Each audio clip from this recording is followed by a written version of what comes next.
ओम। मैं सुरेंद्र गुरु जी बिहार बोर्ड के बच्चों के लिए हिंदी में एक श्रांश सुना रहा हूँ। हिंदी सेकंड का वर्णिका का पाठ का नाम है ढहते विश्वास। उस पाठ में उड़ीसा के जनजीवन की कहानी है।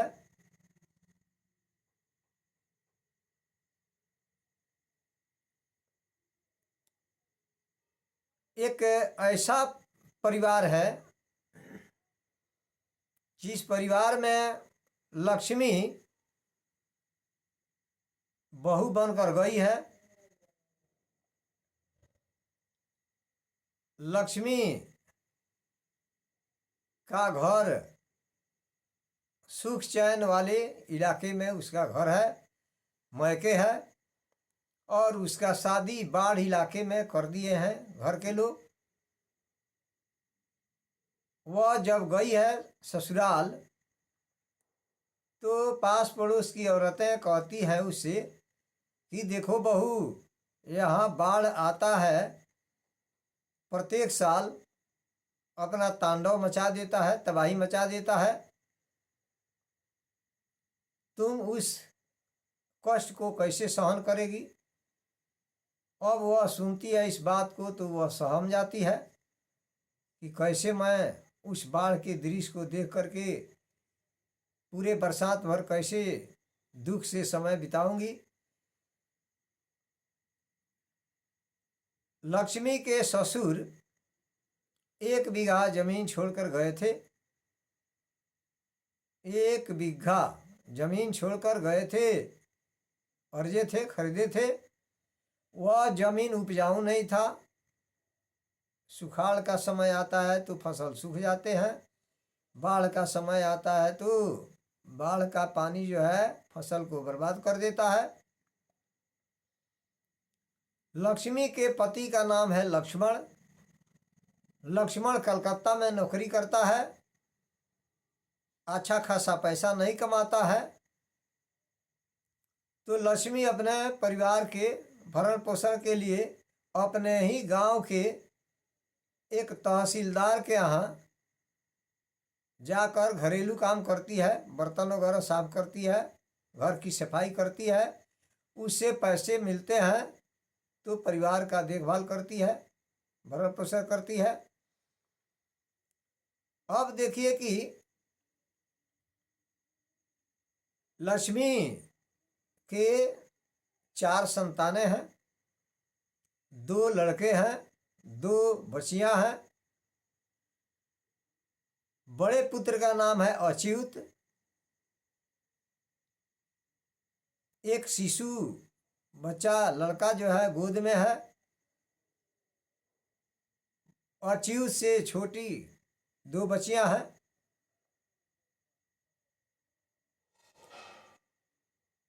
अब देखिए कि ये समय जो है अब बाढ़ वाला दृश्य अब झलकने लगा है।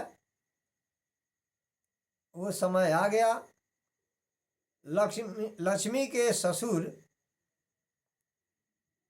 हीराकुंड बांध जो महानदी पर है, वह बांध जब बंधा रहा था तो उसी बांध में वो दब कर मर गए थे। अब वह जो है हल लेकर के भाड़े पर खेती बाड़ी कराई है, धान का बीज गिराई है। गर्मी में वे झुलस गए हैं। फिर भाड़ा पर हल लेकर के वह खेती बाड़ी कराई है। वह भी बाढ़ के समय में आकर बर्बाद हो जाता है, हो गया है। ये है कहानी कि जब वह बाढ़ आता है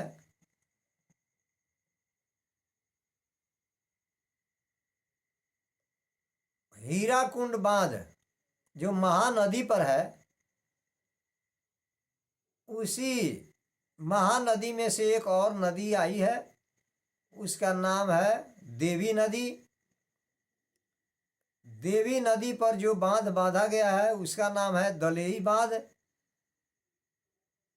उसी के बगल में ताड़ का पेड़ है, वहीं पर लक्ष्मी का घर है, झोपड़ी का घर है, खरपतवार का घर है,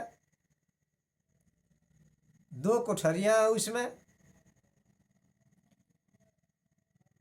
लगातार 15 दिन से बारिश हो रही है, ऊपर से आसमान में बादल छाए हुए हैं, बारिश छूटने का नाम नहीं ले रही है। और इधर नीचे से बाढ़ का तांडव। गांव के पुरनिया कहते थे कि ऐसा बाढ़ हम लोग अपने जीवन में कभी नहीं देखे हैं, ये पहली बार ये घटना है कि यह नदी इतना पानी लेकर आई है। अब इसके पास उतना क्षमता नहीं है कि इस सब पानी को अपने अंदर रख ले, बांध टूटेगा ही निश्चित है। गांव के सभी लड़के नौजुवक स्वयं सेवक दल बनाए थे। स्वयं माने खुद, सेवक माने सेवा करना, सेवा करने वाले। ये सभी लड़के जो है अपने इच्छा से एक दल बनाए थे, स्वयं सेवक दल। बांध पर जाकर जहाँ जहाँ रिस कर मिट्टी बह रहा था, बांध के ऊपर पानी रिस रहा था, उस पर बोरा में मिट्टी कस कस करके उसमें रख रहे थे कि बांध टूटे नहीं। गांव के सरपंच एक बालक को भेजे कि गांव के लोगों को सतर्क करा दो कि बांध अब टूटेगा। अपना अपना परिवार लेकर, अपने पशुओं को लेकर, बच्चों को लेकर ऊंचे टीले पर चले जाएं, सहारा ले लें। वह बालक, उसका नाम गुणनिधि है। गुणनिधि कटक शहर में रहकर पढ़ता था, जहाँ पर हीराकुंड बांध है। गुणनिधि जाकर गांव के लोगों को सतर्क करा दिया। गांव के सभी लोग आकर ऊंचे टीले पर, बांध पर जहाँ चौड़ा जगह था वहाँ अपना शरण लिए थे, परिवार लेकर सहारा लिए थे। अब जो है लक्ष्मी को अंदाज लग रहा है कि अब बांध टूटेगा। बांध पर जाकर खड़ा होकर के देख रही है तो पानी का अंत नहीं दिखाई दे रहा है कि कहाँ तक ये नदी फैली हुई है। अच्युत को आवाज लगा रही है कि अच्युत अच्युत अच्युत, कहीं वो सुन नहीं रहा है। नदी की सनसनाहट है, ऊपर से बारिश की आवाज। अब वह सोचती है कि भागने में ही भलाई है।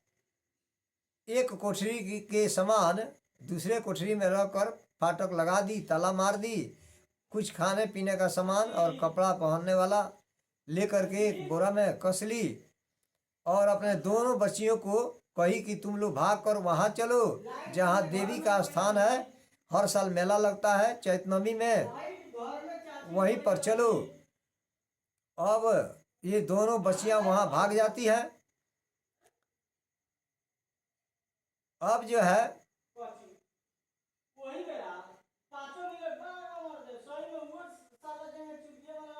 ये बच्चियाँ जो है वहाँ चली जाती है। लक्ष्मी अपने घर के पशुओं को, बकरी वगैरह रखी थी, छोड़ दी, कहीं जा करके जान बचाएंगे।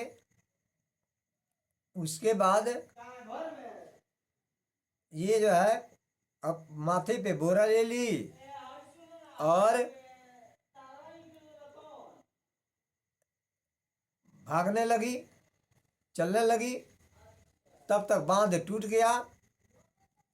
बांध का पानी, नदी का पानी जो है गांव में प्रवेश कर गया। अब वह आगे बढ़ने लगी, तब तक घुटना भर, ठेवना भर, जंघा भर, कमर भर, सीना भर पानी पहुंच गया। देवी के स्थान के इधर ही थी एक विद्यालय मिला जिसमें 2 कोठरियाँ थी। उस विद्यालय में 2 कोठरियाँ थी जिसमें 200 लोग भरे हुए थे। अब वह जो है आगे बढ़ती है, तब तक एक बरगद का वृक्ष मिलता है, मिला। उसके जटा नीचे झूले हुए थे, लटके हुए थे। उसी को पकड़ करके बोरा को फेंक दी और बच्चा को लेकर के पेड़ पर चढ़ गई, बैठ गई। अपने आंचल से अपने शरीर को उस पेड़ के डाल में बांध दी, तना में, वहीं पर बैठ गई। कुछ देर के बाद उसे वह जो है भिन्न भिन्न तरह का दृश्य देखती है कि पशु मर कर के बहते हुए जा रहे हैं, लोग मर कर के बहते हुए जा रहे हैं। भयंकर दृश्य है। पानी का अंत नहीं दिखाई दे रहा है कि कहाँ तक कि नदी के रूप में गांव का सारा खेत खलियान जो है, सब जगह जो है नदी का रूप ले लिया था। अब वह उसी पेड़ पर बैठी थी, तब तक उसे कब नींद आ गई पता नहीं चला और उसी पेड़ पर सो गई। बच्चा हाथ से छूट गया, पानी में गिर गया, बहकर कहीं चला गया, मर गया। कुछ देर के बाद जब नींद टूटी तो देखती है कि बच्चा गोद में नहीं है। अब वह पगली जैसी चारों तरफ देखने लगी। जिस पेड़ पर बैठी थी उसी पेड़ का डाल जो है नीचे झुका हुआ था। उसकी टहनियाँ पानी आकर टहनियों पर टकरा रहा था। दूसरे परिवार का उतना ही बड़ा बच्चा आकर के वहाँ मरा हुआ बच्चा रुका हुआ था। वह डाल के सहारे गई, देखी, उसको पहचान में नहीं आया कि यह बच्चा कौन है। उठा करके वह लपक करके अपने गोद में सिमट ली। देखिए विद्यार्थी बंधु, अब वह जो है अपने बच्चियों से बिछड़ गई। बड़ा लड़का अच्युत उससे भी बिछड़ गई, छोटा बच्चा मर गया। कहानी का नाम है ढहते विश्वास। वह हमेशा विश्वास रखती थी कि इसके बाद सुख मिलेगा, इसके बाद सुख मिलेगा, लेकिन सुख उसके जीवन में कभी प्राप्त नहीं हुआ और उसका विश्वास ढह गया। यही कहानी है। आप सभी मेरे इस आवाज़ को ध्यानपूर्वक सुने, लाभ उठावें। कहीं से भी ऑब्जेक्टिव प्रश्न आएंगे आप हल कर सकते हैं। एक बार दो बार इस वीडियो को चलाकर आप ध्यान से सुने, आपको ऑब्जेक्टिव प्रश्न रटने की आवश्यकता नहीं पड़ेगी। आप से मैं निवेदन करता हूं कि इस चैनल को आप सब्सक्राइब जरूर कर दीजिएगा, लाइक जरूर कीजिएगा और कमेंट में ज़रूर लिखिएगा कि आपको कितना लाभ मिला। मैं आपका सहयोग करने के लिए तैयार हूं। फिर अगले पाठ का सारांश मैं वीडियो के माध्यम से आपको दूंगा। इसी के साथ जय हिंद, जय भारत, जय तिरंगा।